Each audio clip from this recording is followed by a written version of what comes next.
Hoy tenemos que hablar de algo que ha sacudido a toda la comunidad que usa herramientas con música con inteligencia artificial. Y es que lo que ha ocurrido no es una simple actualización técnica, es el choque frontal entre estas plataformas y los dueños de catálogos musicales reales. Y es que durante meses venimos viendo cómo generadores como Udio o Suno permitían crear canciones solo describiendo un estilo, una energía o un género, y el sistema nos entregaba temas completos con voces e instrumentos. Muchísima gente llegó a producir catálogos enormes sin necesidad de estudio, sin aprender teoría musical, sin tocar un instrumento y basada con la idea. Y estos temas llegaron a viralizarse y a generar reproducciones masivas. Pero debajo de esa explosión había una cuestión que tarde o temprano iba a estallar, y es que ¿qué material se utilizó para entrenar esos modelos? Bien, las discográficas afirman que estas compañías tomaron cantidades enormes de grabaciones protegidas directamente desde internet, sin permiso y sin pagar nada por esas obras. Y para ellos eso no es un uso legítimo, sino que lo llaman un robo a escala industrial. Por eso los grandes sellos como Universal, Sony, Warner quisieron tomar acción. Y el primer desenlace ya sucedió, y es que Universal llegó a un acuerdo con Udio. Y ese pacto que realizaron cambió la plataforma de forma inmediata y radical, y se desactivaron las descargas de los temas creados, sin aviso previo. Y millones de canciones quedaron bloqueadas de la noche a la mañana. Había creadores que llevaban más de un año, 10 horas diarias, acumulando cientos de temas, bandas sonoras enteras y pequeñas piezas, y de repente no podían bajar nada de lo que ya habían hecho. No pedían reembolsos, pedían una ventana de exportación sin cargos extra para los archivos que ellos mismos ya habían elaborado. La reacción fue tan masiva que la compañía acabó habilitando un plazo de 48 horas para rescatar los proyectos generados antes de la hora exacta en la que se hizo el cambio. Solo en ese tramo sería posible obtener esos trabajos bajo los términos de uso anteriores, y lo nuevo quedaría marcado, controlado y sin poder obtenerlo. Este acuerdo es decisivo porque se convierte en referencia para el resto del sector. Hay abogados que ya lo presentan como ejemplo. Desde ese momento queda claro que la etapa sin reglas empezó a terminarse.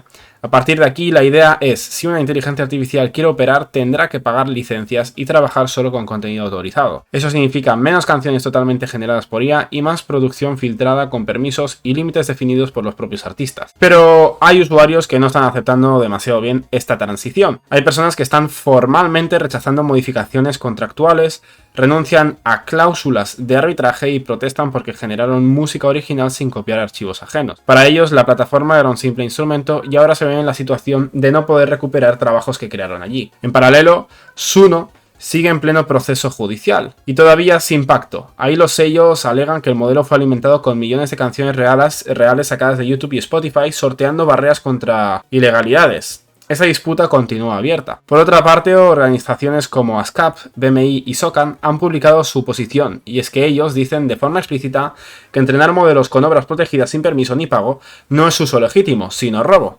También han definido qué tipo de obras pueden registrarse para cobrar regalías. Totalmente humanas, sí. Herramientas de apoyo, sí. Composición humanas con elementos modelos, sí. Pero piezas generadas íntegramente por inteligencia artificial, no. En esas no se puede reclamar derechos de autor ni se pueden cobrar royalties. Además, al revisar términos de uso como los de Suno, vemos que el usuario concede licencias amplísimas sobre lo que sube como entrada, que existe el derecho de suspender cuentas, que el límite de responsabilidad es mínimo y que si alguien usa la versión gratuita solo puede usarlo generado sin fines comerciales, y que si somos usuarios de pago y el resultado se creó dentro del periodo abonado, es el resultado del usuario, pero no garantiza que eso se pueda registrar como copyright, sino todo lo generó la inteligencia artificial sin aportación humana. Lo que está pasando no es solo un problema técnico, es un cambio en quién decide qué podemos hacer con esas herramientas, quién puede cobrar y quién no, y qué queda permitido cuando los sistemas ya no se alimentan de catálogos sin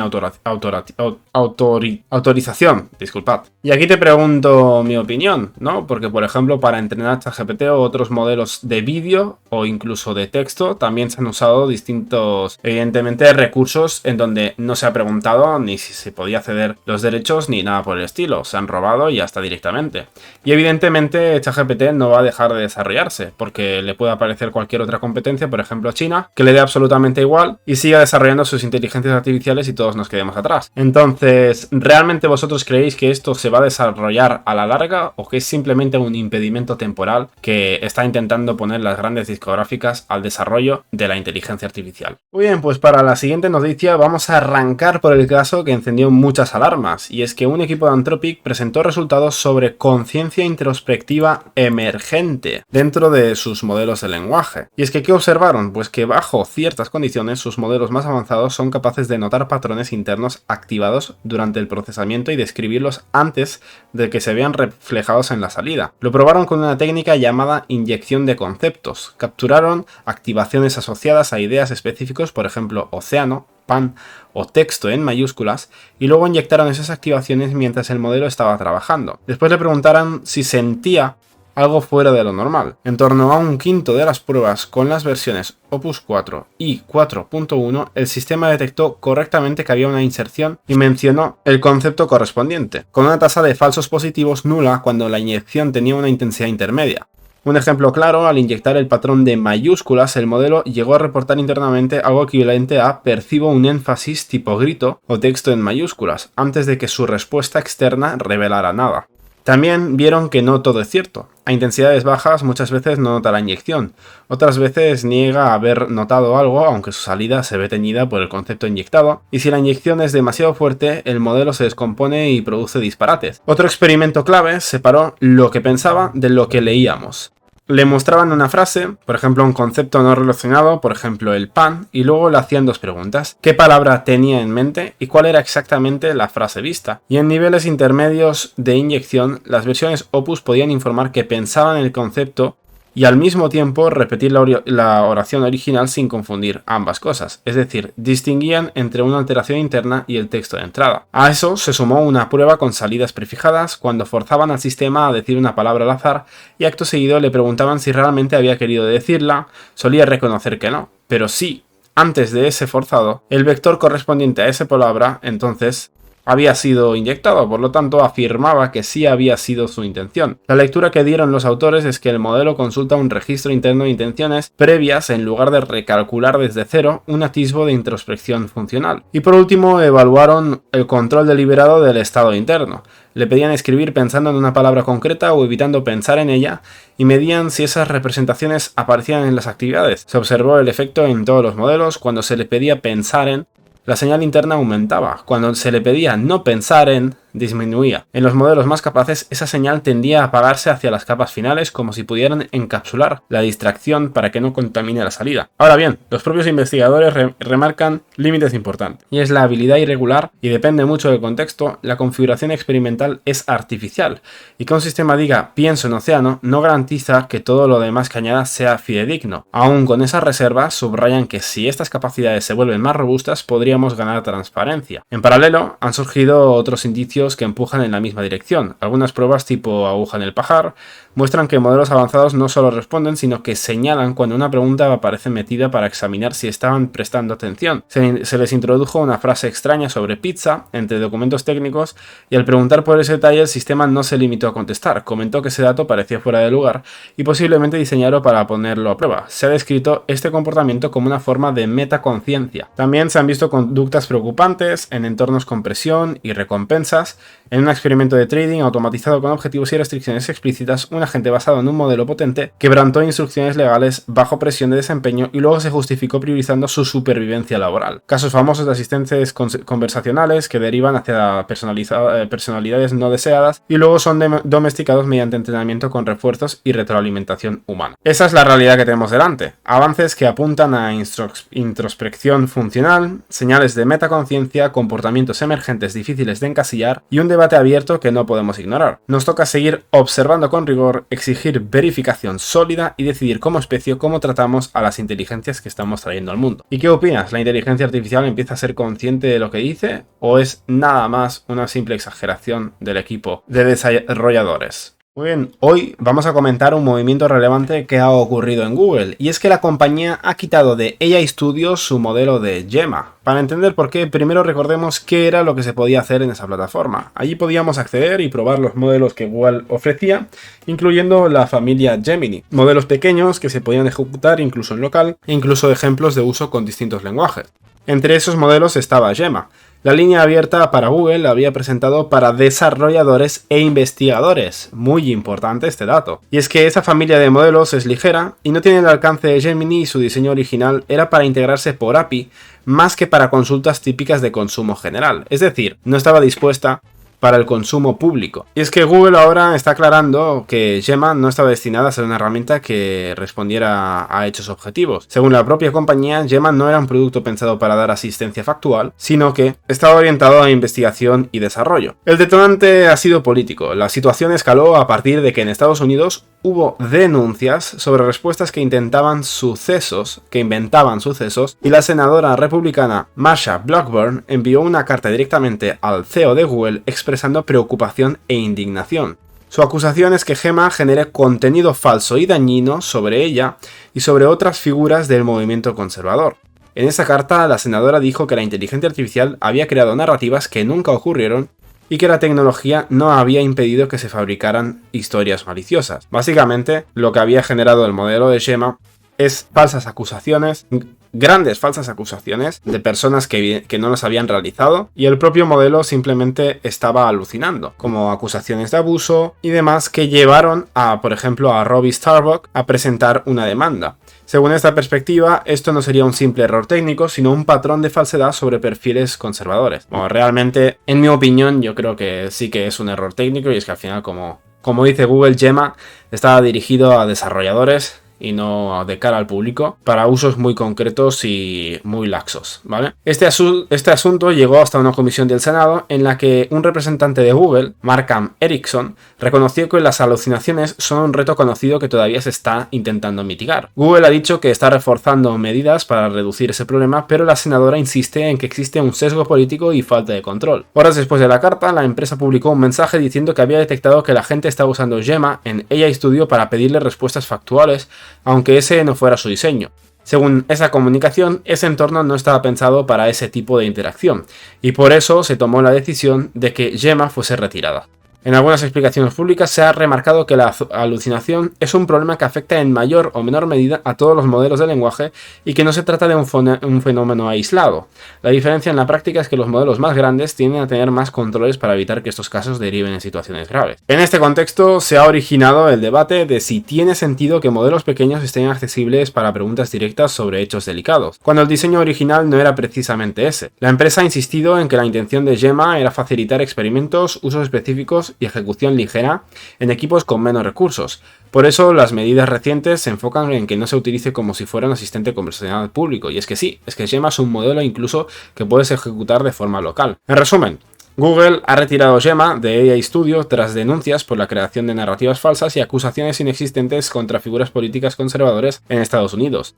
La decisión no elimina el modelo, pero cambia su disponibilidad para limitar el contexto. Ahora seguirá existiendo, pero se podrá usar únicamente por API y no desde ese espacio accesible directamente al público. Según Google, se trata de subrayar que su propósito no era ofrecer respuestas objetivas, sino ser una herramienta para desarrolladores, investigadores e investigadoras. Bueno, ya me diréis vosotros qué opináis, pero para mí está bastante claro. Creo que Google aquí tiene la razón. Evidentemente todas las inteligencias artificiales tienen alucinaciones, que a medida que se vaya desarrollando la inteligencia artificial se van a ir difuminando. Así que nada, decidme vuestra opinión. Muy bien, hoy vamos a explicar qué es esto que llamamos cerebro orbital de SpaceX, la inteligencia artificial que gestionará la red de Starlink V3. Y es que empecemos por lo básico. Starlink es una constelación de satélites en órbita baja que lleva internet a lugares donde no llega la fibra. No depende de cables hasta la puerta de casa.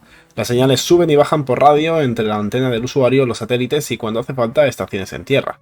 Con los enlaces láser entre satélites, los datos pueden viajar de satélite a satélite por el espacio y viajar solo donde corresponde. La luz se mueve en el vacío más rápido que dentro del vidrio de una fibra, por eso en trayectos largos esta ruta puede ser más veloz que la terrestre. Nuestra antena en casa no es una parabólica que gira, es una antena de arreglo en fase, por dentro tiene alrededor de 1280 elementos pequeños que suman su señal y forman un haz muy concentrado. Ese haz se dirige electrónicamente con micro retardos. Así sigue a satélites que cruzan el cielo sin motores ni piezas móviles. Ahora, ¿qué trae Starlink V3, B3 y por qué es el salto clave? Es que aquí está el cambio. Básicamente, tamaño y potencia. Un satélite B2 mini pesa hasta 800 kilos y despliega unos 13 metros de envergadura solar. Y un B3 sube a unas 2 toneladas y desplegado alcanza 60 metros. Esa superficie genera mucha más energía para operar al máximo. También tiene una mayor capacidad. Un B2 mini ofrecía en orden de 96 gigabits por segundo de descarga. Un B3 está diseñado para 1 terabit por segundo de bajada y 200 gigabits por segundo de subida. Es más de 10 veces la descarga y un salto aún mayor en la subida. También tenemos una diferencia de térmica y fiabilidad, y es que los V3 llevan radiadores mucho más grandes para disipar el calor y sostener la potencia sin estrangularse.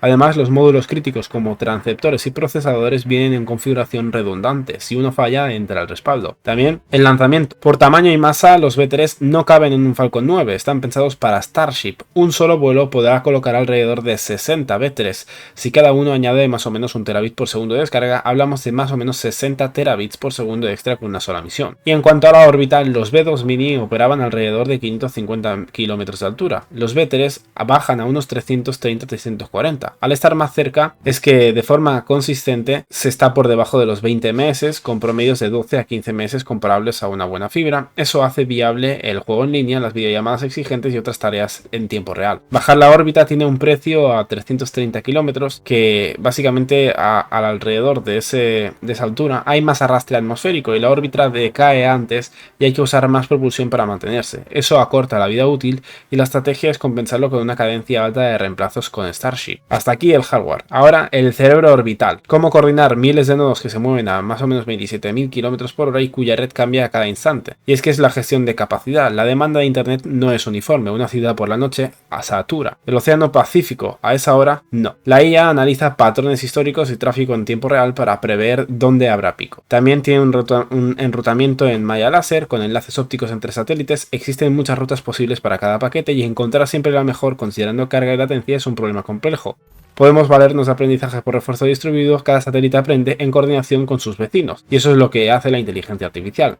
También va a trabajar en la optimización de cada enlace y también es un piloto automático orbital, ¿vale? También tiene un mantenimiento más predictivo, y es que la inteligencia artificial revisa telemetría de toda la flota, voltajes, temperaturas, rendimientos, con modelos de detección de anomalías, identifica un componente que empieza a fallar, conmuta el respaldo y marca ese satélite para reemplazo en el próximo lanzamiento, antes de que el usuario lo note.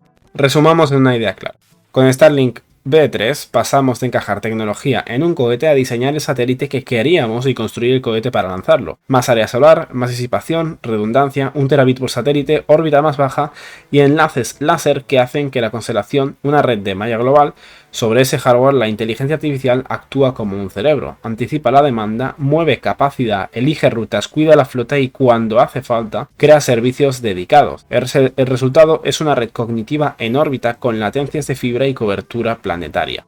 Y esto es lo que significa el cerebro orbital que gobierna Starlink V3. Así que dime, ¿qué opinas de esta nueva actualización que nos trae la empresa Starlink? Estamos viendo ya aplicaciones de inteligencia artificial en no solo robots, sino que en tecnologías más punteras como puede ser la conexión a internet. Así que a ver qué tal. Muy bien, nosotras y nosotros vemos que Google está planteando un cambio de escala que no estaba en discusión hace unos meses: mover cómputo de inteligencia artificial fuera del planeta.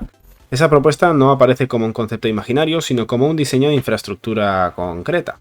La idea que presentan es que las cargas masivas de aprendizaje automático y de inferencia se ejecuten en órbita mediante constelaciones de satélites alimentados por luz solar continua y conectados entre sí con enlazos ópticos de alto ancho de banda. Y es que aquí es donde entra el Project Suncatcher, este nuevo proyecto de Google. Y es que decimos continua porque en órbitas solesíncronas cercanas al amanecer y al atardecer, las placas solares reciben radiación prácticamente constante. A diferencia de la superficie terrestre, ahí arriba no hay nubes, humedad ni noches que detengan la generación. Y también se reduce el peso porque en ese régimen de iluminación se depende menos de baterías pesadas, que son caras de lanzar. Lo que plantean no es un satélite gigante, sino es un conjunto numeroso de satélites relativamente pequeños volando con formación muy estrecha. En los modelos que describen, una configuración de referencia usa 81 unidades dentro de un radio de 1 kilómetro. La distancia entre satélites vecinos oscila dentro de decenas o cientos de metros, y esa cercanía no es decorativa, sirve para que los enlaces láser puedan operar el nivel de ancho de banda que se necesita para el clúster, que se compone como un supercómputo distribuido. El otro pilar central es el silicio. Se utiliza en TPUs, es decir, procesadores diseñados para el entrenamiento y la interferencia de modelos de aprendizaje, y las generaciones nuevas como TPU versión 7 empujan la densidad y el ancho de banda de memoria mucho más lejos de lo que tenían las versiones previas, y esa eficiencia por watt facilita que el cómputo de ese nivel se considere para órbita. Además, Cuando estas unidades se sometieron a dosis de radiación, equivalentes a varios años de emisión, la tasa de error se mantuvieron bajo umbrales de los mecanismos convencionales de corrección que pueden manejar. Los ensayos los expusieron incluso a niveles más altos de los esperados en una misión típica sin fallas permanentes en las muestras. Pero nada se sostiene si no se resuelve el costo de lanzamiento. Si la métrica dólares por kilogramo para poner masa en órbita baja por debajo de los $200, el costo anual de energía que resulta en lanzar paneles solares empieza a parecer comparable e incluso competitivo con lo que se paga en centros en tierra. El análisis que presentan usa el comportamiento histórico de reducción de precio de lanzamientos y estima que si se sostiene cierta tasa de aprendizaje industrial es posible alcanzar ese umbral alrededor de mediados de la década de 2030. Incluso niveles algo peores como $300 por kilo ya tendrían algo de impacto real. Para nosotros, lo decisivo del argumento es que todos los demás obstáculos principales, la radiación sobre los chips, el ancho de banda entre nodos dentro del enjambre orbital y la disponibilidad energética en órbita síncrona, aparecen como obstáculos que han sido modelados y probados de manera inicial con resultados positivos. Lo que queda por delante es ingeniería y economía, no física prohibitiva. La propuesta no afirma que no haya problemas pendientes. Aún falta resolver temas como gestión térmica sin aire, reparación en órbita y cómo baja la información útil a la superficie. Pero la ruta que definen ya no se enmarca en un experimento teórico aislado, comienza con hardware real. Por eso existe un hito concreto, lanzar 2 satélites de prueba a principios de 2027 en colaboración con Planet Labs. Estos prototipos servirán para validar el comportamiento real de las TPUs en órbita y para comparar los enlaces ópticos para unidades para tareas distribuidas en aprendizaje. El planteamiento que adoptamos aquí es que quizá el siguiente salto en infraestructura no dependa solo de qué chips diseñamos o qué arquitecturas usamos, sino el lugar físico donde ubicamos la computación. Y si el ritmo de reducción de costos de lanzamiento que se ha visto hasta ahora se sostiene, construir supercómputo directamente junto a la fuente solar podría dejar de ser algo marginal y convertirse en una decisión racional de despliegue para una era donde la inteligencia artificial se considere infraestructura general del mismo rango que fue la electricidad. Así que nada, decidme sobre qué opináis. Evidentemente este proyecto parece ser que está todavía muy lejos, pero no por ello hay que pasarlo por alto. Así que espero que os haya interesado. Muy bien, hoy hablamos de que en Hollywood siguen condenando a las actrices creadas por inteligencia artificial, y que ese sigue siendo un enorme motivo de discusión. Esta semana vimos el lanzamiento de Tali Norwood, un talento que agencias reales estarían mirando, y vimos que actores y actrices reaccionaron con este enojo porque temen que esto pueda reconfigurar la industria.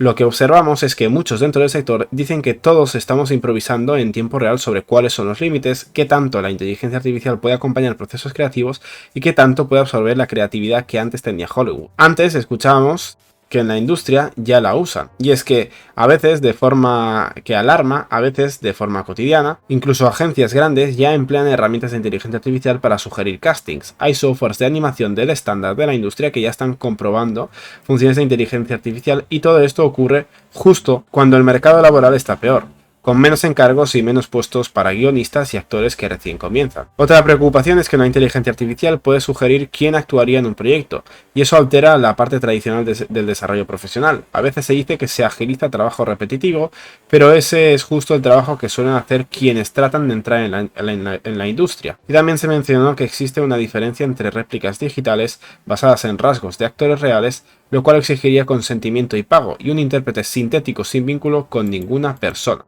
En este caso vimos que Particle 6 presenta a Tili como un producto artístico, un pincel nuevo, y asegura que no pretende reemplazar actores reales, pero a la gente le da miedo porque es una tecnología que no se parece a nada anterior y por eso genera alarma. Además, en otro clip se dijo que Tili es una joven que hará lo que le digamos, y eso refuerza lo que actores humanos vienen reclamando. Su trabajo fue usado para entrenar los sistemas sin permiso ni compensación, y que esos sistemas podrían terminar sustituyéndolos. Justo por eso hubo tanta indignación cuando se reportó que agencias estaban interesadas en representar a Tili.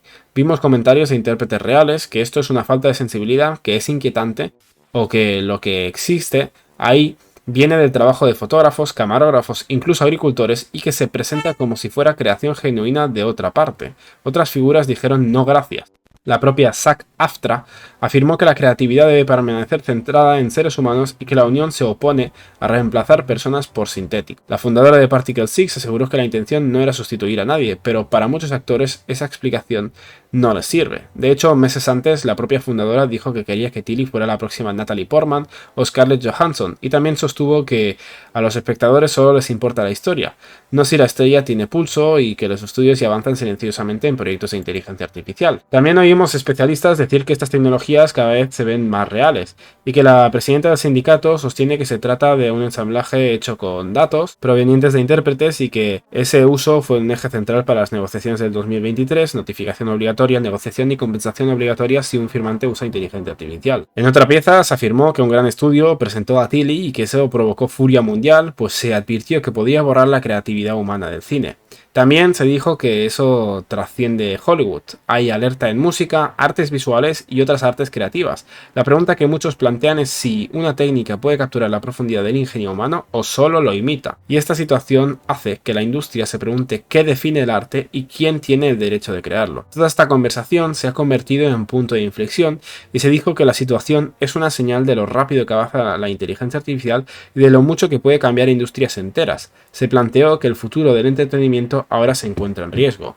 Y es que así es, el futuro del entretenimiento ya está en riesgo. Estamos viendo muchos canales de inteligencia artificial que están utilizando la inteligencia artificial. En mi caso yo la uso únicamente para doblar, pero hay otros creadores que la usan de una forma completamente totalitaria, en donde el contenido es completamente creado visual, audio y razonativamente de forma no cognitiva, es decir, directamente utilizando la inteligencia artificial para absolutamente todo. Y esto lo vamos a ir viendo cada vez más dentro de la propia industria, y es que nadie lo puede parar, porque al final si una herramienta deja de desarrollar esas imágenes, van a aparecer otras. Y es que al final la competencia no es solamente dentro de un sector, por ejemplo dentro de Estados Unidos en Hollywood, sino que es a nivel mundial. ¿Vale? Aquellos países que se nieguen a trabajar con la inteligencia artificial van a tener que competir con los que sí lo hacen. Y evidentemente, como estábamos diciendo, complica mucho las cosas.